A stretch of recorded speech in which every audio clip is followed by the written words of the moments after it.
Hello નમસ્કાર મિત્રો, દરેકનું હાર્દિક સ્વાગત છે. ધોરણ 10 વિષય કોમ્પ્યુટર જેની અંદર પાઠ નંબર 4 HTMLમાં યાદી અને કોષ્ટકનો ઉપયોગ. મિત્રો સંપૂર્ણ MCQ સોલ્યુશન આ વિડીયોમાં કરવાના છીએ. તે પહેલાં ચેનલમાં નવા છો તો ફટાફટ ચેનલને સબસ્ક્રાઇબ કરી તમારા મિત્રોને પણ શેર કરી દેશો. અહીં તમને તમામ વિષયના સૌથી સોલ્યુશન સાથે પણ મળી રહેશે. જોઈએ પ્રશ્ન નંબર 5. નીચેના પ્રશ્ન માટે આપેલા વિકલ્પોમાંથી યોગ્ય વિકલ્પ પસંદ કરીને લખવાનું રહેશે. જેની અંદર પહેલો છે HTMLમાં મિત્રો UL દ્વારા શું નક્કી થાય છે? તો ઓપ્શન સી અક્રમિક યાદી. ત્યારબાદ 2 છે HTMLમાં OL દ્વારા નીચેનામાંથી કઈ બાબત નક્કી થાય છે? ક્રમબદ્ધ યાદી.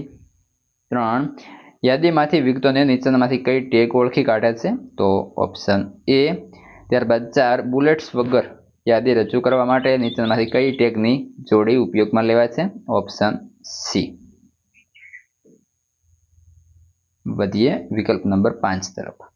કોષ્ટકની આડી હરોળ વ્યાખ્યાયિત કરવા માટે નીચેનામાંથી કઈ ટેગની જોડી ઉપયોગમાં લઈ શકાય છે? તો ઓપ્શન એ આવશે. ત્યારબાદ 6 જ્યારે કોઈ ખાનું એક કરતાં વધુ આડી હરોળમાં વિસ્તરણ પામતું હોય ત્યારે નીચેનામાંથી કયો ગુણધર્મ ઉપયોગમાં લેવાય છે? Option B row span. 7 browser વિન્ડોને અનેક ભાગોમાં વિભાજિત કરવા નીચેનામાંથી શાનો ઉપયોગ કરી શકાય? તો આવશે ફ્રેમ સેટ, એટલે કે ઓપ્શન એ.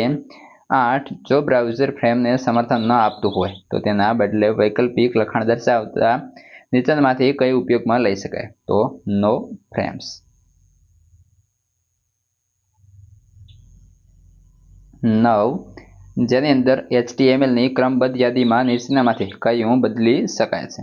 ઓપ્શન ડી આપેલ તમામ, એટલે કે મુદ્દાઓનો ક્રમ, શરૂઆતનો ક્રમ, ક્રમ માટે સંખ્યા ચિહ્નનો પ્રકાર.